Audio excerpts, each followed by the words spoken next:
So I definitely don't think that our food contains maybe as many nutrients or the types of nutrients that we, presume it to contain. So I think for that reason, maybe it could be good to like safeguard yourself again. So I don't want to say that like a diet can contain everything you need, because it might not. There might be less magnesium in like the spinach you're eating or something. And so I think you go online and just say like, oh, how much iron is in spinach? Well, that might not actually be the amount of iron in the spinach you're eating. So Right. you might need some extra. So I think that's something important to consider as well. Yeah, it's you can throw it in Chronometer, but at the end of the day, if it's not accurate, then Right.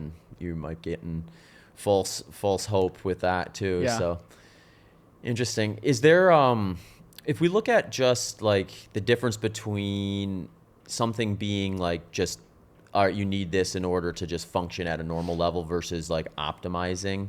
I mean, that's kind of a bad word, I guess. Technically, optimizing has kind of like, you kind of have to define it. Like, so let's just say like, by taking this, it's going to move you from, say, just like you're getting your basic needs met, to it's going to actually improve whatever you're focused on, whether that be like mental clarity or focus or athletic performance, which you'd probably have to define to the specific, intensity or skill set as well.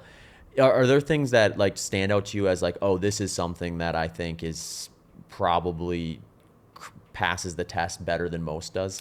Yeah, I think that there are probably certain, and I think like, I similarly like dislike the word optimize, but I use it all the time. I mean, Yeah, and I it's think hard it just, not to nowadays. Yeah, it's hard not to, because like what else are you going to use? And I mean, I've been trying to like think about a definition of it lately because I use it so much, and it's like it indicates that like, well, we want to move beyond just like general health. We don't just want to be healthy. Like you want to, I think it just means like I want to perform my best in whatever task I'm doing. So you can optimize as an athlete, like train, as hard as you can to reach your peak performance. You can optimize your work output or cognitive performance or whatever. So I don't know. It's, it's a very hazy word to kind of use, but I like to use it all the time and say I'm trying to optimize. But I think that's kind of where the realm of supplements are moving to. Like we want to optimize now. We don't just want to like correct a deficiency, because, we're beyond that. But yeah, regarding certain supplements, I think the big basics, at least for like athletic performance,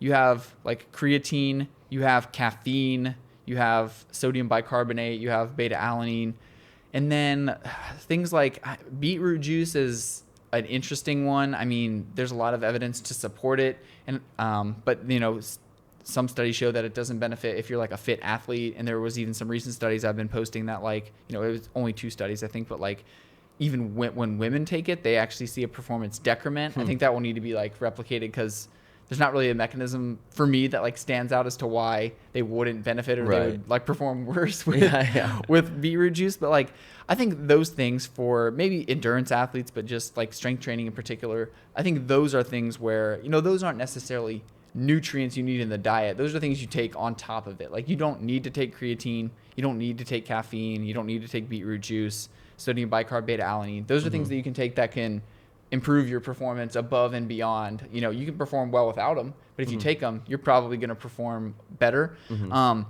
Those have the strongest, all of those things have the strongest evidence to support them. They have a pretty extensive like research backing them up. So those definitely I would always recommend. I think like with cognitive supplements, those are kind of interesting. Exogenous ketones lately, they're like, I feel like one of the most probably popular supplements. I know you've had like several guests on talking about exogenous. I've been going deep in deep in the ketone research. So, and I am as well, probably less, maybe even deep in the research than you, but like initially I was very bullish on them for like exercise performance, because I know there were some initial studies by Brianna Stubbs that showed they would enhance performance like at the end of a very long like cycling bout, during a time trial. And so unfortunately, like since then, I feel like most studies have like failed to kind of replicate the performance improvements, but they've been doing a ton of research on ketones. And I know there are kind of 2 main ketones out there, and they're definitely different in terms of their effects, but like I'm more interested now in, like we're talking about, how could they optimize training, but not necessarily in the performance context. So like ketones for recovery from exercise, ketones just like during training as a supplement to maybe augment recovery or prevent overtraining. There's some stuff to support that.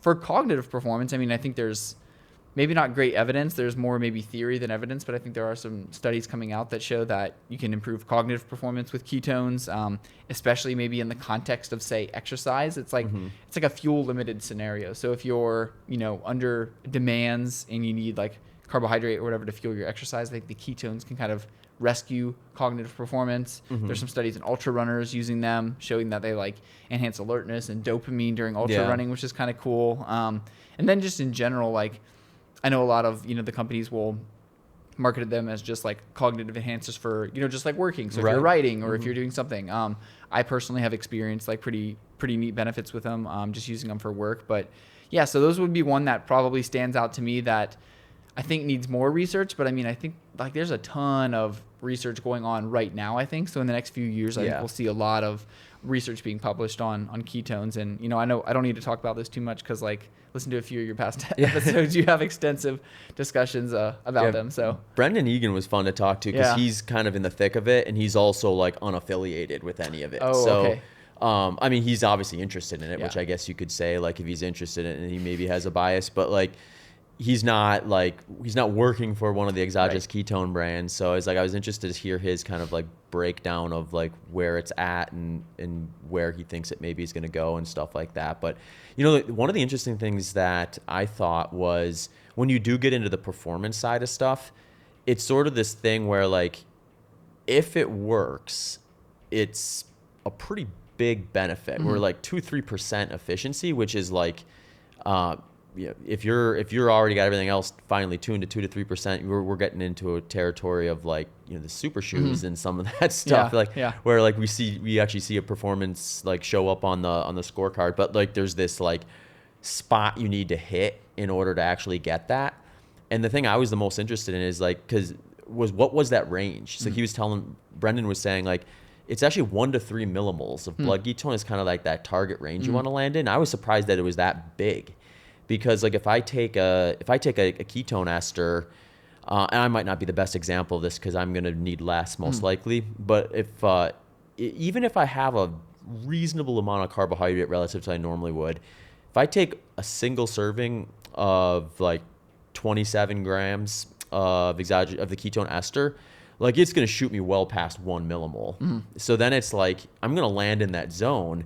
And the only question after that is like, how often do I have to reproduce this to stay in that zone?